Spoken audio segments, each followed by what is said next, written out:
Welcome back. This is still TV3Newday. It's time now for the big issue. Let's take a look at the headlines in our newspapers. We'll start off with the Finder, by the way, and it says that I will take NPP to the next level. That is Asabi, and well, he is vying for a top position in the party, and of course it has to do with the Ashanti Regional Chairman, I believe, and so he says that he will definitely take them to the next level. And government supports Makola fire victims with over 2 million Ghana cedis, and here we have details of some 4,937 girls who are said to be back in school after childbirth, and 537 of them are in primary 4, 5, and 6. Remember that we had been given statistics that some 100,000, female students had gotten pregnant between the time that COVID-19 was reported up until sometime this year. And so now we're told that some 4,000 of them are back in school. Over 65,000 students benefit from free TVET under the free SHS, according to Vice President Dr. Baumia. Treason bombed the ministry for transmission to go of MacPalm. Okay, we'll move on to the Daily Statesman, and it says COVID-19. Rebecca Foundation donates test kits to health facilities. Government offers 2 million Ghana cedis relief for Makola fire victims. And that presentation was done by the Trade Minister, Honorable Alan Kojo-Tremanting. Also, we sanitize the TVET sector, says Dr. Baumia. He spoke at the launch of the TVET Expo 2021 and also the launch of the World Skills competition in Ghana. And Kwesi Mintim MPP executives fight over control of public toilets. Daily Graphic, increase investment in mental care, according to some CSOs. And Ningo Prampram human trafficking hotspot, according to the police. You find that story on page 16. GSS to conduct public services integrity survey. That's also on page 16. Ghanaian Times, traffic situation on the Ofankor in Sawam Road. Traffic nightmare on that road. Motorists, commuters decry daily gridlock. As Santihene inaugurates new maternity block for KNUST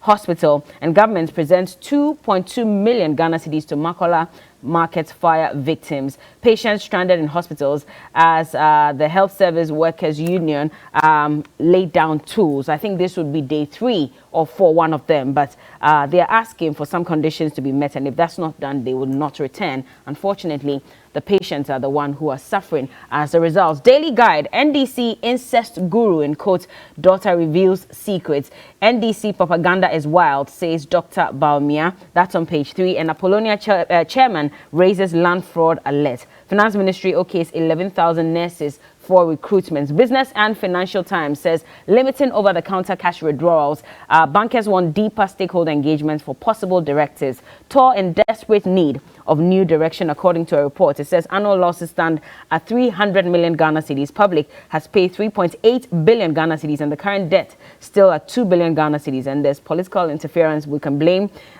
this situation on that, and also reforms and privatization advocated. Border harassment remains rife despite ECOWAS trade protocols. We move on to the Republic, and it says Nyaho Tamaklo on the loose makes wild claims against Akufo-Addo.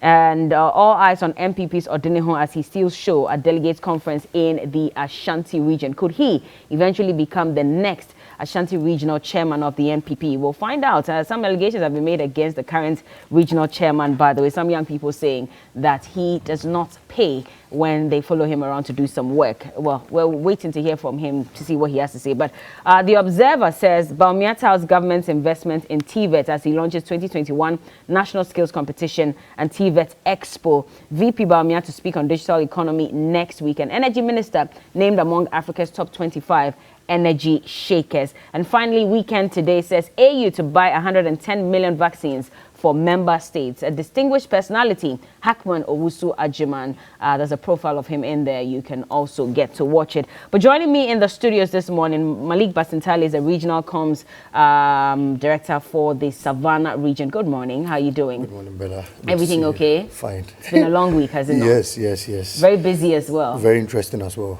Very interesting. What makes it interesting? I mean, yesterday was packed with a whole lot of petitions.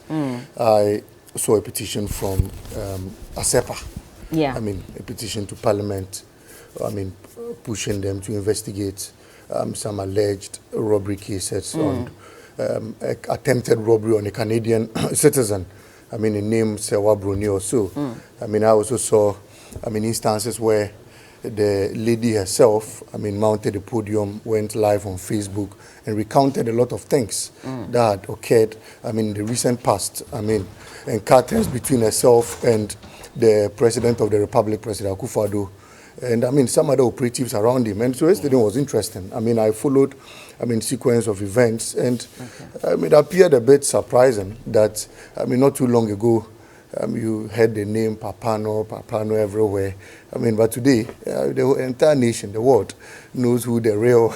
You are happy to equalize? Papano. Is that what no, this is? I'm not equalizing. You see, I have stated elsewhere that I'm not so much concerned about, I mean, it's acts of infidelity, and I mean, acts that have got to do with who the president invites to his hotel room or on the private jet. That's not so much of concern to me. My, I mean, position on this matter is with regards to the fact that, I mean, the lady in question has said categorically clear that she believes that all orchestrations, all attempts to rob her were fueled by the presidency. But these are allegations. And, we cannot prove I it. clearly stated I mean, that she has alleged. Okay. I've clearly stated. And I mean, she has moved further to prove. I mean, in some of these instances where she was in a room, I mean, alone with the president, where is that enough to prove that? I mean, she has also filed a docket at the CID's headquarters. Well, let's wait and see. Absolutely. And what so comes out we of are following that. events, and we hope that, I mean, proper investigations will be conducted in this matter. And at the end of the day, I mean, we'll get to know, I mean, what our private presidential jet is usually being used for, because it's at the detriment of the taxpayer.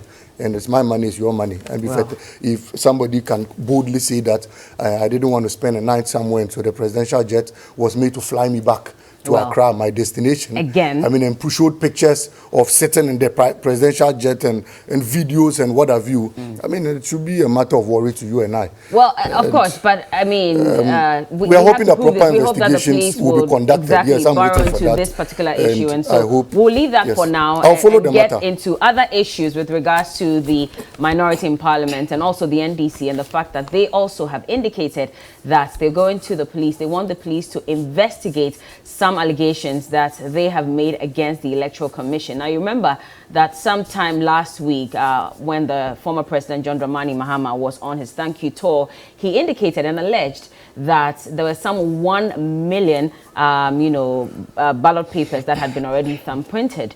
And, a number of other allegations were made. The fact that the military, forced, the EC to declare the results, and a number of other things. The EC also subsequently organized a press conference, and they rebutted all these allegations, and they said that there was no way the military could have forced them to declare the results. They had no hand in it. And also, in fact, what they're saying is that these allegations by the former president that the EC thumb-printed some 1 million ballot papers for the president of the Republic of Ghana, these are untrue, and it's a great matter that undermines the credibility of the electoral system and should not be ignored. So they asked the police to intervene and investigate. Yesterday, the minority and the NDC organized a press conference, and this is what they had to say. Take a look.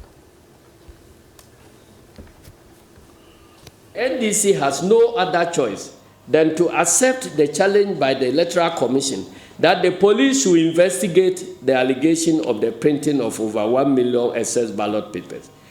We are going a step further to lodge an official complaint with the police and to provide them with the evidence and assistance to investigate the matter to unravel the truth for all Ghanaians.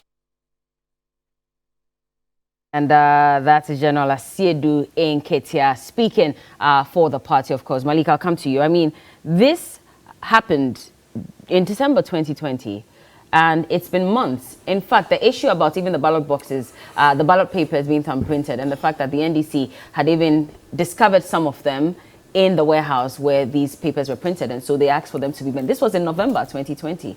And so it's been about 10, 11 months after elections. Why are you now raising this matter? You see, Bella, what has happened in the past, you and I know. What will happen in the future, you and I do not know. Until date, I'm very certain that, I mean, you would be in some level, I mean, you'll be in some percentages of fear as to what would happen in the next election because of what you saw in this particular election. The first point is that since I was born, and I don't know of you, no electoral commissioner has declared more than 6 different results in one particular election. It had never happened in the past. Since I was born, I had never seen a situation where an EC returning officer will be compelled to declare results based on signed and accredited pink sheets, and that returning officer will refuse, go into some hiding position and declare whoever the winner of that particular election is. I had never seen so. Since I was born, I had never seen an electoral commissioner declaring results that was not signed by agents of political parties in the strong rooms. I had never seen a situation like that. And so there have been different instances that occurred in this particular election that had never occurred before. In fact, since I was born, I had never seen a president assuming office, starting some sort of, persecution against an electoral commissioner, and under some disguised and, weird circumstances, taking her out of office. It had never occurred before. All past governments had come to meet electoral commissioners. They complied with their acts and whatever. People criticized and what have you, but they still went ahead. And in most of the cases, electoral commissioners that were criticized by opposition parties saw those electoral commissioners declaring those opposition parties winners of that particular election. Like the case of Charlotte Osei. Before 2016, NPP were everywhere. In fact, they called there all sorts of names, including Fawotobeje and what have you. Today, in 2016, the election of 2016, it was same Charlotte Osei who declared President Akufo-Addo winner of that particular election. But it doesn't stop them from investigating and taking an action. With regards to Madam Charlotte Osei, they gave reasons. I would explain that, and I'll give you instances where people have misconducted themselves, in same manner, but have been left in office. I'll give you same instances. Now, yesterday's press conference sought to respond directly to certain claims made by a former TESCON patron and now a deputy electoral commissioner, Mr. Bosman Asare. With regards to the fact that, one, he claimed clearly that the new voters register was done in due course, had followed due process, and there was absolutely nothing wrong with it. We saw it as false because, firstly, under Article 2, Clause 1 of the ECOWAS Protocol on Democracy and Good Governance Act clearly states that no substantial modifications should be made to any register of a member country 6 months to that particular election. Clearly, it had been stated. And if you remember, when the new voter register brouhaha, was getting intense and what have you, the NDC raised concerns with regards to the fact that it was within a 6 months period and it was totally illegal to have brought in a new register at that particular point in time. They saw it, they threw it to the dogs. They thought that the NDC was only making noise. In fact, within that particular period, they started dictating to opposition parties at IPAC, and we found everything wrong with it. You remember the instance where Bernard Mona's bag was even seized for criticizing the electoral commissioner on same grounds. Fast forward, we went into the new voter registration exercise in my region. And I'm glad that I'm on this podium today discussing this matter. I arrested an electoral commissioner. It was a civilian arrest, who was found with gadgets of the electoral commission in another constituency. In fact, in another region. A machine that was supposed to register indigents of the Salaga North was found in the Tamale South constituency, registering MPP people at an MPP branch chairman's house. And you saw that yourself? There personally. The video is there. How did you find out about it? People, whistleblowers called on us. People called on me. People said this was happening here. And then we tried reaching out to the police. All attempts failed. And so I went there myself. I went in a team. We arrested them. I took them to the police station. I conducted a press conference at the police station. The video went viral. I may even share it with you so you can play it if there's time. We arrested them. As to how that machine got to the MPP branch chairman's house, the electoral commissioner till date have not been able to explain that to us.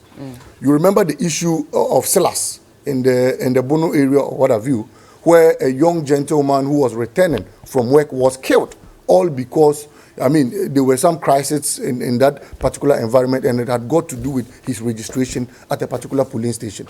Lots of people lost their lives. The Electoral Commission came out boldly to state that they had not recorded a single death, and they had not recorded a single casualty with regards to that new voter registration exercise. We told the country, we explained to people some of the consequences this had. They turned a deaf ear to it. And so yesterday we disputed that claim made by Bosman Asare with tangible evidence. The second point was that he spoke about the cost of elections and said that this particular election had seen a cut down budget and elections conducted at low cost. Till date, Bella, EC temporal officers that were recruited at the district levels to conduct district assembly elections people that were recruited to conduct the referendum. You remember when we were creating the new regions. Till date, EC officials that were recruited to conduct this particular election, including the new registration exercise, have not been paid. At the district level, consistently, I have been to branches where the people say that, look, they've even given up on the Electoral Commission. Then you fail to pay all these people, and then quickly come out to tell us that you saved the taxpayer over 90 million. It's absurd, totally absurd, when you've not paid people, when you've not factored that even in your cost component. And so we thought that, look, that matter had got to do with Parliament. Parliament approved monies to them, and they would definitely stand accountable to that, in time. Another point had to do with claiming that the President Mahama had said that some 1 million ballots had been printed. Yeah. It appeared absurd because, look, on the 20th of November 2020, just a month to election, a printing press, InnoLink, was caught red-handed with fully stamped ballot papers that had not been certified by our agents. And you know how these things are done. When printings are ongoing, I have witnessed and supervised a lot of that. You have political party agents coming there to witness every ballot that is printed. After the ballot papers are printed, you certify the number, you sign, and you put your seal on it. All that was done, they were certified and put down. Then later we realized that they had printed over 1 million more of those ballot papers. What were they going to be used for? Were they 2 days after, 2 days after, a guy was arrested in the Ashanti region by the police to have been in custody with these ballots, some of these ballot papers in a bag, fully voted. They are printed for the MPP and had the EC seal boldly stamped on them. We questioned the integrity of the Electoral Commission with regards to that. They clearly told us that they had no hand in it. They could not explain in clear terms how those ballot papers got into those hands. Well, they were brought back, they were bent, they were disposed, all agents signed off. On the 25th, they were dispatched to the various districts. Then there was a Fijai Kwabre South constituency had some issues with their ballot papers, and so it had to be brought back to InnoLink for ratification. Upon being brought back to InnoLink, the printing press that had printed those papers, our agents were called back to come and certify the printing and correction of those errors, only to find a bag full of over 1 million ballot papers again that had been printed. After the ones that were disposed and sealed and signed off, they found newly printed 1 million ballot papers again at the corner. It was of public knowledge. These things went viral again. And then when we blew alarm to that, the printing press told us that they had printed them in case of a runoff. Meanwhile, it had all candidates on it. Clearly, runoffs are conducted between only 2 candidates. And so how come how would a ballot paper that had pictures of all presidential candidates be printed in anticipation of a runoff? Malik, yes. I get all the issues that you have raised. Again, the EC responded and they said that the process was very transparent. There was no way they could have printed 1 million ballots in favor of the president because the process was transparent. And so these claims and allegations that you are making, it's just going to make them unpopular, which is why they're inviting the police to investigate this. My question again, why have we waited this long? Because I remember that the NDC went to court. And, when the Supreme Court gave its verdict, former President John Dramani Mahama came and said that even though he's not happy with the verdict, he will accept for the sake of peace. And so then the question is, months down the line, it's as if we're stirring the same pot again. It is going to cause disaffection for the EC. Why now?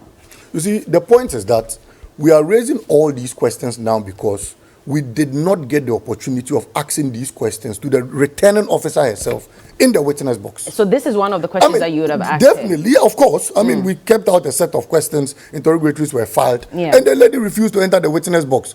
We wanted the entire nation to have, to witness whatever was ongoing and whatever had gone wrong in that particular election. But the woman herself, who declared President Akufo-Addo president of this election, refused and declined entering the witness box. She told the Supreme Court to go ahead with their ruling, and they still ruled in her favor. And so we thought that, yes, if we could not get... But the Supreme Court gave a reason why. but her lawyers were able to defend that reason. They only said that she had exhausted one of her legal, avenues and what have you. But you remember that Afarijan had same escape window. But he decided to go into the box. You know why? Because he's being paid by the taxes of you and I. And so he stands in a right position to always be ready to account to the people of this country. And the NDC wanted to interrogate her on the same lines. But the lady refused. And so the only avenue we feel that, yes, yes, we can interrogate them on things like this, so that you and I will be convinced that the next election will be conducted in a free and fair manner. Okay. Is by spelling out these questions so that they come and respond. The Look, EC I have says it's stated, false. for example, yes, they will say so because probably, I mean, it's easy for a former Tescon patron to speak in line of the ruling party or the party. Okay, let me just read a bit of what Dr. Bosman Asari said. He says that the transparency of our process makes it totally impossible for this to happen. At the polling stations prior to the start of elections, the empty ballot boxes are opened and displayed in the presence of everyone, and thereafter they are sealed. There are serial numbers on the ballot papers for each region and constituency. And so this was made known to the agents before the elections. Our ballot papers also have security features, so any trace of new material will be clearly visible. Again, at the end of the poll, the ballots cast are cross-checked against the voters who were verified and issued the ballot papers. So this ensures that overvoting is detected immediately. And he went on to say that, in fact, out of the 38,622 polling stations, it was only in Savelugu that the parliamentary election where there was one, and he says, I repeat, one overvoting, and that was it. You see, even the device that was meant to record and ensure that all people who voted in this particular election were duly verified was not done in an orderly manner. The column that was supposed to be used to register all people who had been duly verified by the BVD was not allocated. And so the EC, in fact, apologized to the NDC and appealed that we allowed them use their stamp to stamp these pink sheets and then write, the total number of people who had been verified by the BVD. It was agreed upon. Till date, you have some pink sheets that even has no EC stamps on them. Till date, you have some pink sheets that have no total people who were verified by the machine on them. Look, in some polling stations, in the Bono region, for example, I stand to be corrected on the polling station name. A total registered population of about 120 people had about 540 people voting and 540 ballots casted.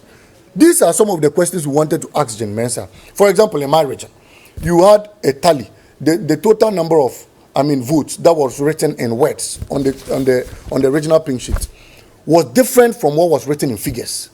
And the one that was written in words was used to tally, because in under accounting principle, if there's a discrepancy, you rather go with what is written in words. It was used to tally the final results. In any case, if the EC is claiming that indeed there was nothing wrong with this particular election and what have you, then she should tell us why the results kept changing and the figures kept changing on their own website. And they admitted that indeed they had different sets of results. They should tell us. They should also tell us why the branch pink sheets, when computed, does not tally with what was sent to the original coalition centers and what reflected at their national headquarters. Okay. You remember the issue of Teshima Saf, where our election director took us through the pink sheets, branch by branch, assigned by himself and the MPP candidate. Why was a different result declared in Teshima Saf? Why did they have to kill people before declaring a different result? In fact, about 2 to 3 people died in Teshima Saf. You remember what happened in Savelugu, where about 2 people lost their lives as a result of things like this. In Zabzugu, the EC returning officer was pushed into a cabinet and then the torchlight was kept on for the returning officer to declare the results under the protection of people clothed in military clothing, but were MPP apparatchiks. Well, we're hoping that a rep from the MPP will be here to respond to some of these claims, by the way, and we're not sure who exactly would be coming, but we do hope. And if you're watching, if you're part of the communications team, please alert your leader, because your rep is not here to respond to these issues. So basically, with all these concerns that you have raised and the fact that you're saying you're going to the police, that has not been filed yet. That complaint has not been filed yet. Look, a lot of complaints have even been filed in the past. For example, the 1 million votes that were arrested with that particular boy in the Ashanti region. It's a matter of investigation. Till date, nothing has been said about it. And so there are a lot of dockets even at the police depot. And yesterday, General Asedun Ketia made references to a lot of them that had been filed already prior to the election. But no investigation has been conducted with that regards. And so we would only renew a lot of those things. We would only remind them to go back and then investigate a lot of things that were witnessed. Because, for example, the death of a lot of people at these police stations. Reports were filed at the police depot. Nothing has been done. No police officer has been interdicted. So your end game exactly is to get the police to act. We are fully in support of these investigations. we tie our cloths with it. We want the police to fully investigate the conduct of this election. At least, if we're unable to get a fair hearing at the law courts, then probably we could do that at the CID depots. If indeed Mr. Dampare wants to really attain the heights he's gradually attaining in this country, then they must investigate. And they must call the former Tescon patron into the box. They should investigate them. They should ask them how more than 1 million, ballot papers were found with a civilian, fully stamped and had the EC logo, ascribed on them. Okay, and these are questions we think that they must investigate. Constantly, the NDC has also raised concerns with why the EC chair did not mount the box to respond to some of these interrogatories and the questions that would have been posed to her. Now, when the EC was responding in the press conference, they said that, why is everyone focusing on Madame Jean Mensah? She is not the EC, and the EC is not the EC chair. It is an institution. And they say that we're not answerable to you guys. And so why do you constantly ask this same question? I'll just read a bit of what they said. As an institution, we account to the good people of Ghana through the Special Budget Committee of Parliament. And we've done so, and we report regularly. We do not account to individuals. We do not account to presidential candidates. The Constitution does not permit that. And so for the information of the public, before and after the elections, the EC officials held meetings with the Special Budget Committee for our stewardship. And we continue to do this. And furthermore, the Supreme Court is not the platform for the EC to account to the people of Ghana. As far as elections are concerned, the Supreme Court is a court for settling presidential election disputes, as stated in Article 63(3) of the 92 Constitution. And that is why the former president took us to court. You see, you can take the suit of a goat and wear it on a dog. It will still back. Mr. Bosman Asare is a former Tescon, and a wing of the MPP patron at the University of Ghana. And so from time to time, I feel that he slips off and he still speaks as though he was representing his political party. But in clear terms, we are accusing the Madam Jean Mensah because she's the chief returning officer. Why is it that in election declaration, they don't go to call another person to come and declare, but Madam Jean Mensah herself? It's because she's accountable to the people and she's the chief returning officer. Okay, in any case, if they did not want Madam Jean Mensah to mount the witness box, they should have pushed the Tescom president in there so that he will come and then. But he's not a Tescom president. Can we at least? No, he's a former. It's well, yes, he's a former, but he's not a Tescom president anymore. So let's address him with his current position. No, but it's not out of order to address someone with his past position. No, you're saying he's a Tescom. The former Tescom patron. They could have pushed the former Tescom patron into the witness box. So he comes to represent the Electoral Commission and answer these questions. We wanted to ask somebody, at least somebody at the Electoral Commission, some questions. And that is what they failed to give us. In any case, if he claims that they are not accountable to the people, what is this let them know or whatever series they are conducting? Are they not accounting to the people of Ghana? This press conference but that's what they said, that we account to the people of Ghana, but we don't account to individuals and presidential candidates. So we are people of Togo. Or Mr. Asedun Kiti or John Mahama is a person of Togo. Is he not a person of Ghana? Who speaks for the people of Ghana is not an individual. The entire citizenry come and sit down to conduct a press conference. One person leads, and if the person speaks, you must respond. And that is why we are speaking. And we want, you see, in all this, Bella, we are only saying this because, look, we want due diligence to be conducted. We want everybody to have a clear sense of whatever happened in this particular election. In fact, the over 5 million Ghanaian people who voted for President Mahama, look, it had never happened that an opposition party closes the gap by more than 500,000 votes amidst pardon and rigging in a particular election. But it was done under in this instance. And so somebody who has more than 5 million of the citizenry behind him should not be taken, for a joke or for a ride. And so you must listen to him.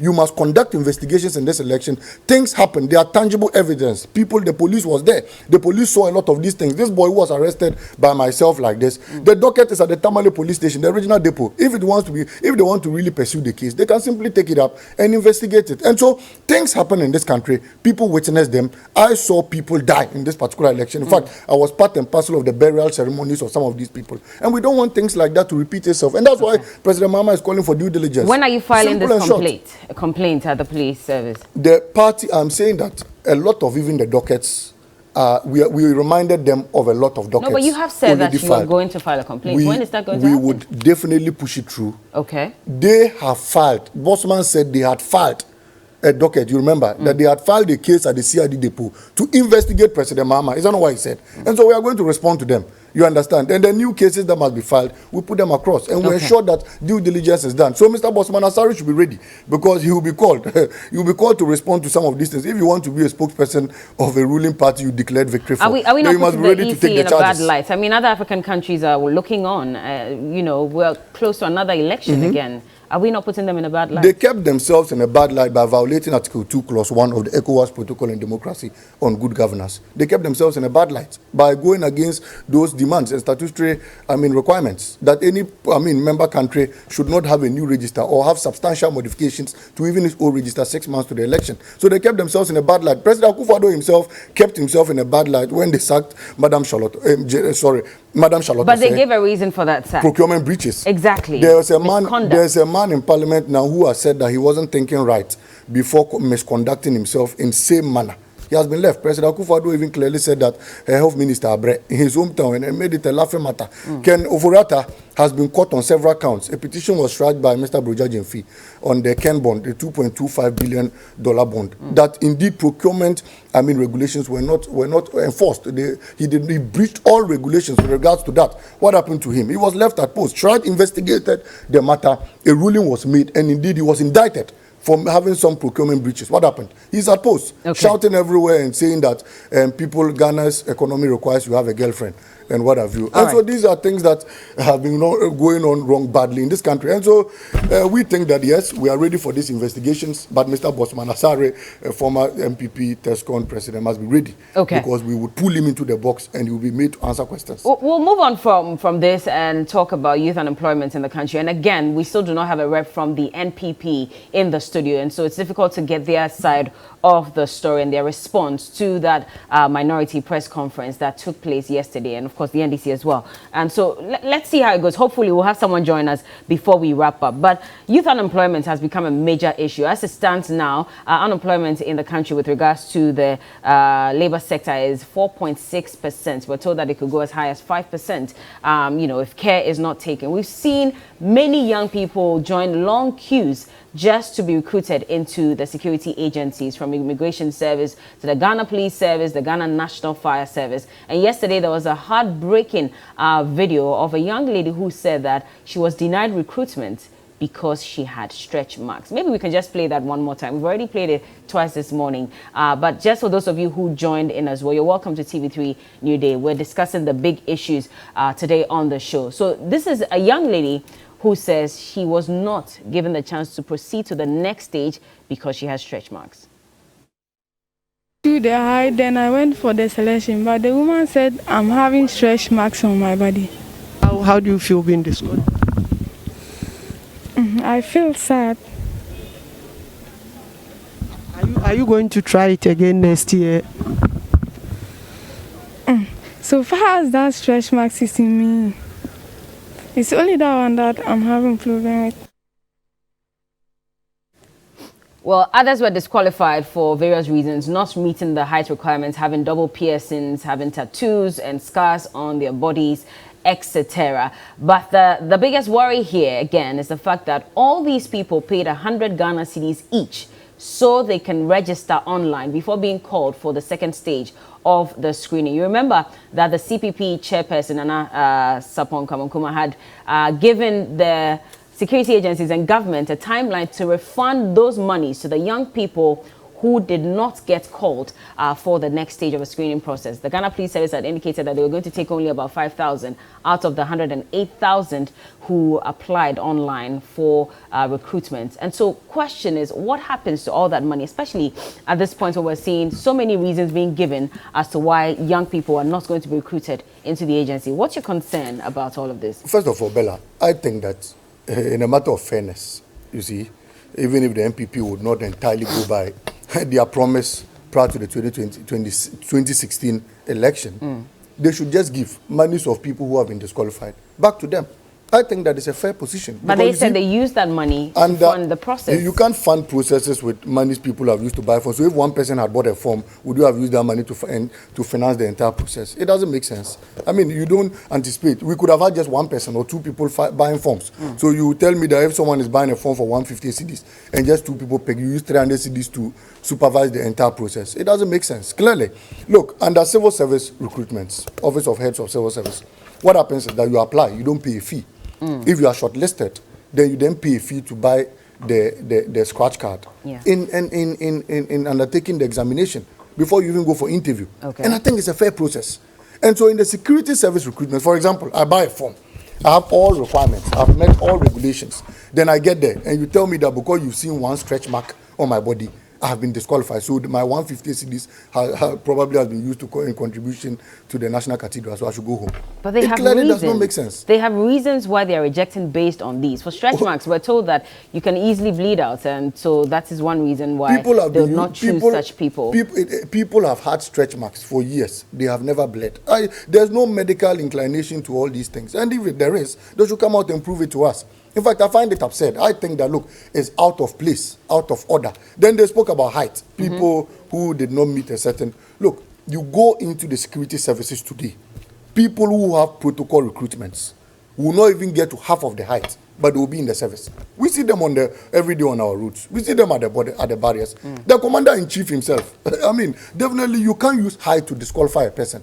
Even in contest of presidency, you can't use height to disqualify someone. How much more something like this? And the person becomes president and becomes commander-in-chief of all these security services. And I think that these are regulations that in this 21st century we must begin to look out for. We must look out for people who are willing to do the work, have the expertise, have the knowledge, have the know-how, and then we go by those regulations, other than looking at petty things of, they said an instance is double PSN. Yeah. I mean, one could easily take that off. But that has always been there are instances where, anyway, Bella, the first to not have multiple PSNs. Let me explain this. The first hold that was given to you has issues. There are instances where the first hold that was given to you as a lady from the hospital has issues. And anytime you use an earring, you bleed. You've had instances like that. So there will be a high need to get a second hold. That will be safe for you. So does that mean that you're automatically disqualified from being a member of the immigration or any security body in this country when it's a medical reason?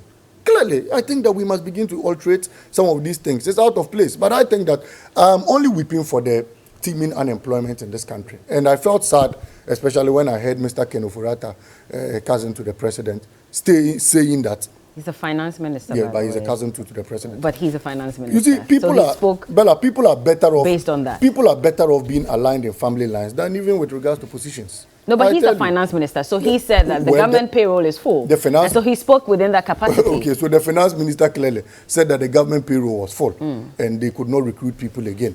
And so I asked the question, and people should go into entrepreneurship. I asked the question, even people with money and resources in this country have still pushed their children into public office. An example is the President of the Republic. President Akufo-Addo's daughter is on the Creative Arts Board. It's a worker, it's a public officer. Yet President Akufo-Addo had money, enough money, to push his daughter into entrepreneurship, but he chose to put her in public service. In fact, Mr. Ken Ofori-Atta, N.O. Ofori-Atta, okay, it's working within the remits of public service. She's the deputy MD at SIC Finance, and she's still in public office. The sons of the two former senior minister, now senior presidential advisor, have been recruited under this government. Look, the father of the vice president's wife, Samira's father, has been appointed into public office as an ambassador to UAE. Do they not qualify for those positions? And so the Ghanaian citizen will also as well qualify for these same positions. And so if you think that entrepreneurship is the way to go, you should withdraw all your family members that have been appointed, push them into entrepreneurship, let them test the waters. Then we see how it goes about. Somebody has completed medical examination. Somebody is a doctor. You are telling the person to leave his medical field and then go into entrepreneurship. Is that what they seek to communicate? Somebody has gone through a teacher trainee institution. The person has been fully trained to be a teacher, Bella. Then the person graduates. Then you say no, because public sector is choke. Leave that and go into bread selling, go into entrepreneurship. It's simply out of order, and I think that people will gradually start shifting off their fields in this country. In any case, let me tell you why I find this government very insensitive, very cruel, and have deliberately decided to subject these people, the people of this country, into torture. One, before we exited office, there was nothing like a rich hospital expansion project. That expansion made room for over 1,500 new health service workers to be recruited. What has that backlog done? What has it been used to cater for? Before we exited office, we did not have more than 70 E-blocks situated at various places. And remember that all these schools that were built by President Mahama had opportunities of recruiting teachers, created opportunities of recruiting teachers, watchmen, laborers, unofficial staff. I mean, what have you? More than, in fact, the E-blocks situated in Daboya and in Paha alone put together, we'll be able to recruit more than 7,000 people. New factories were brought in under President Mahama. The Savannah Shea Nut factory in Bipe has a capacity of employing more than 7,500 people. It's been left to rot. I mean, the company keeps dwindling and dying on a daily basis. The Commander Sugar Factory, if revamped, had a capacity of recruiting over 7,000 people. It's been abandoned. President Akufo-Addo thinks that if I complete it, it will go to the credit of President Mahama. He says that former President Mahama, starts projects from the roof before he actually tackles the foundation. If you've not built a factory before, you don't even know how factories come into existence. Because he has not built a factory before, he doesn't know how they come into existence. How can you build a roof before putting up on a foundation? In any case, sugarcane is a perishable product. You wanted us to plant the sugarcane before starting the project, so that within 1 year, if the sugarcane is harvested, we'll go and sell it to Akpatashi sellers, like what they are doing now. Okay. I mean, clearly it's out of order. The finance minister had said during the media budget review that they were setting up the youth bank. And so this was going to provide some funds to 100,000 Ghanaian youth to start businesses and to go into entrepreneurship. Is that probably not the reason why he came out to say that the payroll is full and maybe these young people should go into entrepreneurship because there might be some funding for them? They said they had brought in NAPCO to be a temporal pushover for people who had graduated into, fully being recruited in some governmental agencies. NAPCO recruits have their contracts expiring this month. And then you are telling them today to leave the promise you made to them and then go into entrepreneurship. I have cited an example where we have teachers who are teaching under NAPCO.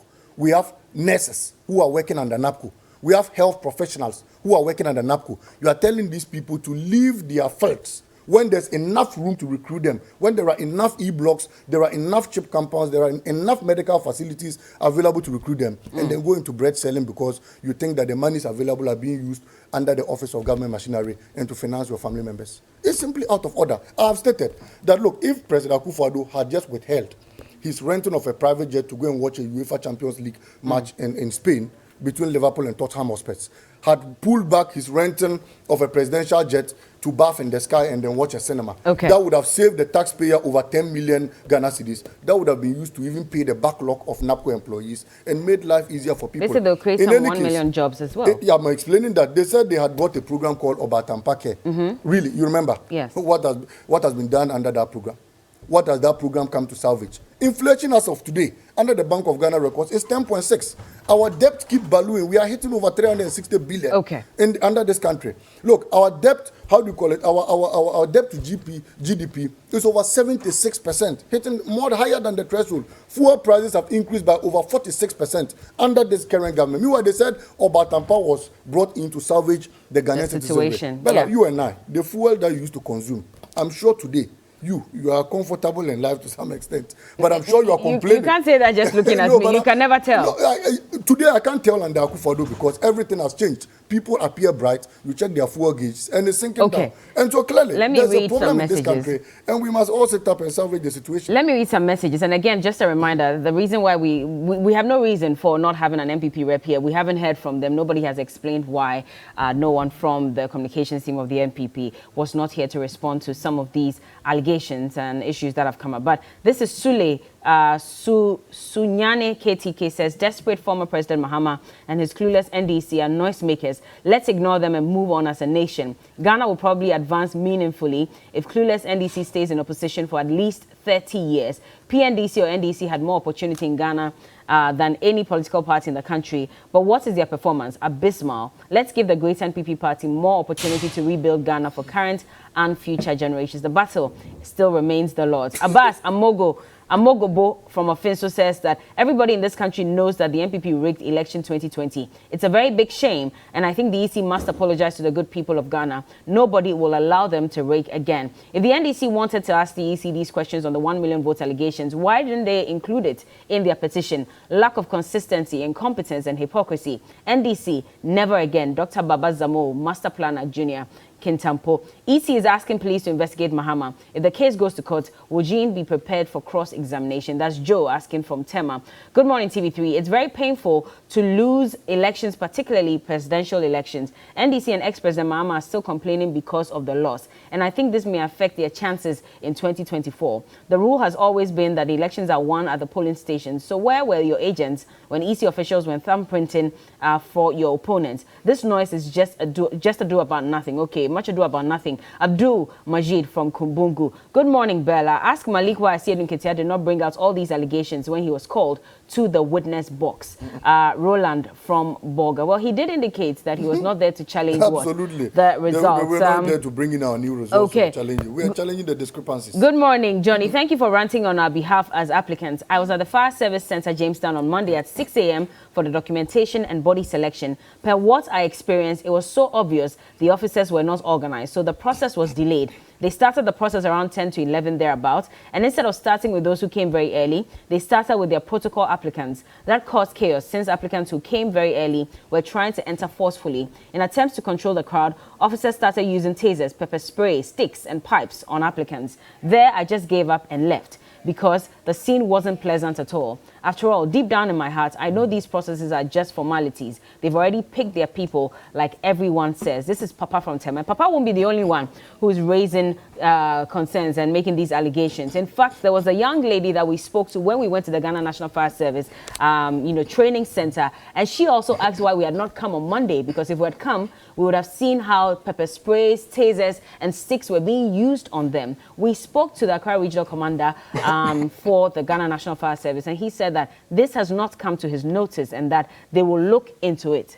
But that's all that we've heard from them. No response again about these allegations. Good morning, Bella.